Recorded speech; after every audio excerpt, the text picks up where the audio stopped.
DC কাজ, আবার কদিন পর পর সরকারি মেহমানখানায়ও যাওয়া লাগে।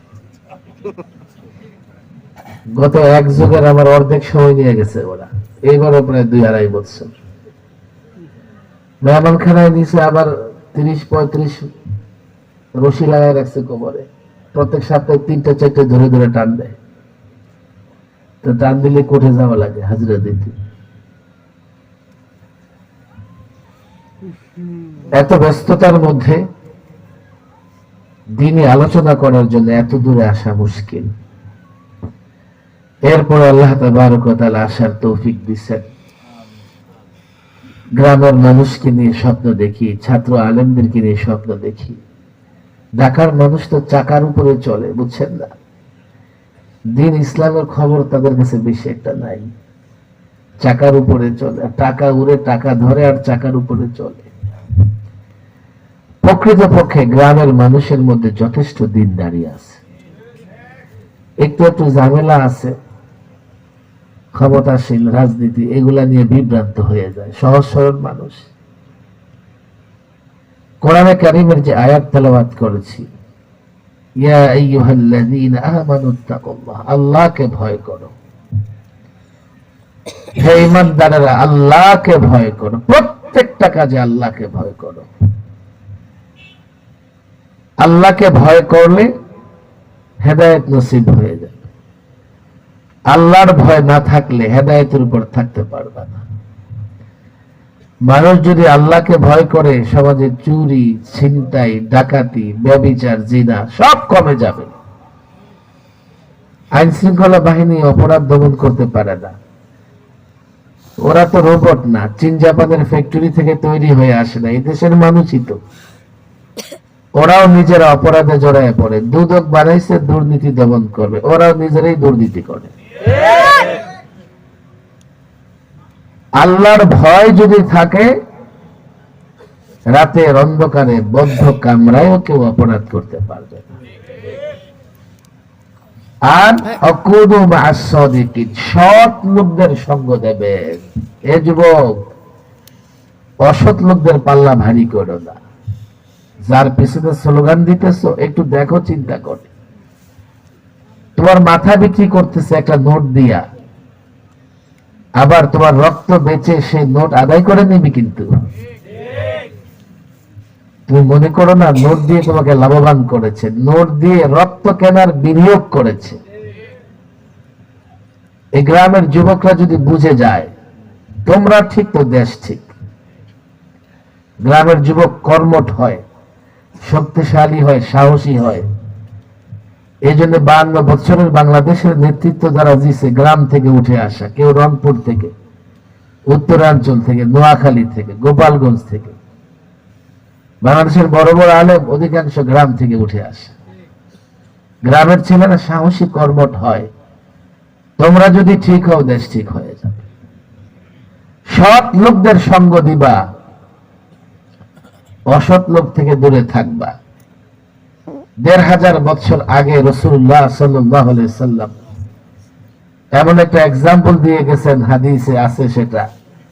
একটা হাদিস আজকে মুখস্থ করে এখান থেকে যাবেন। এই হাদিসে সৎ লোকের সঙ্গে সম্পর্ক রাখলে কি উপকার, আর অসৎ লোকের সঙ্গে সম্পর্ক রাখলে কি ক্ষতি, জানার দরকার আছে না ভাই? লাভ ক্ষতি একটা উদাহরণের মাধ্যমে রাসূল বুঝাই দিচ্ছে। মাসালুল জালিসিস সালিহি ওয়াস-সু কামাসালি সাহিবিল মিসকি ওয়া নাফিখিল কির।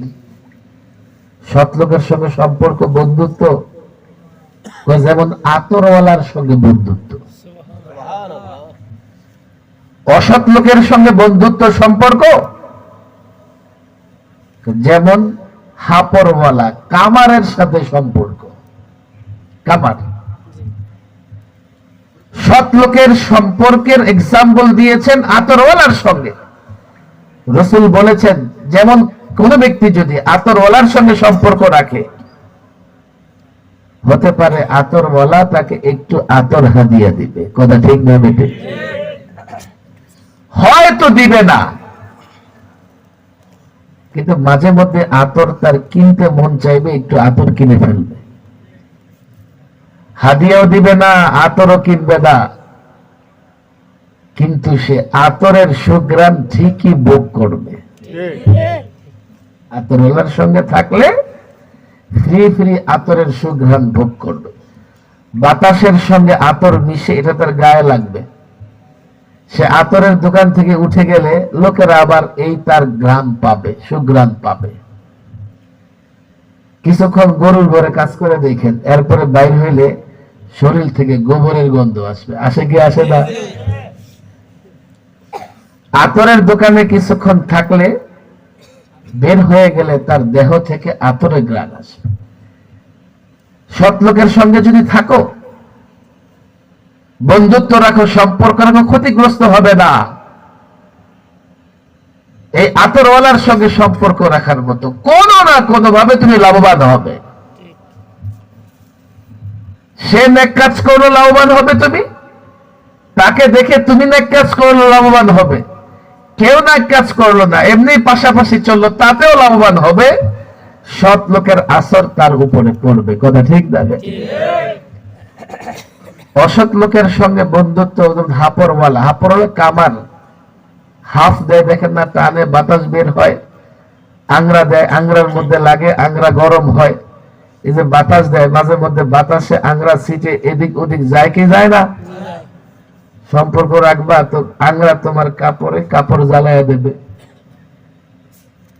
লোহা দেয়, লোহা গরম হয়, এটারে আবার উঠায় আচ্ছা মতো পিটায়, পিটায় কি পিটায় না? আবার যখন পিটুনি দেয় লোহার উপরে, তো দেখবেন যে লোহার গুঁড়া এদিকে সেদিকে গিয়ে পড়ে, কাপড়ে পড়লে কাপড় পোড়ায় দিবে।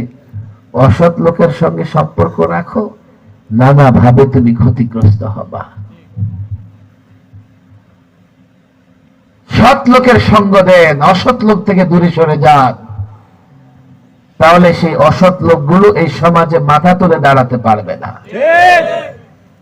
সামান্য লোভে যদি অসৎ লোকের পিছনে স্লোগান দেও, যুবক, এই অসৎ লোক কালকে সর্বপ্রথম তোমার মাথায় আঘাত করবে। তুমি জানো না, তোমার মাথায় আঘাত করবে, তোমার স্বার্থে আঘাত করবে। আরেক হাদিসে আসছে, রাসূল বলেছেন, 3 বৈশিষ্ট্যের লোকদের সঙ্গে উঠা বসা করবে। কয় বৈশিষ্ট্যের? আরো জোরে বলেন, কয় বৈশিষ্ট্যের? 3 গুণের। কয় গুণের? মান ইউযাক্কিরুকুমুল্লাহ রুয়াতু ওয়া মান ইয়াজিদু ফি ইলমিকুম মানতিকু ওয়া মান ইউরাগিবুকুম ফিল আখিরাতি আমালু। এক, যাকে দেখলে আল্লাহর কথা স্মরণ হয়। সুবহানাল্লাহ বলবেন না? দুনিয়ার সবাই দেখলে আল্লাহর কথা স্মরণ হয়। 2,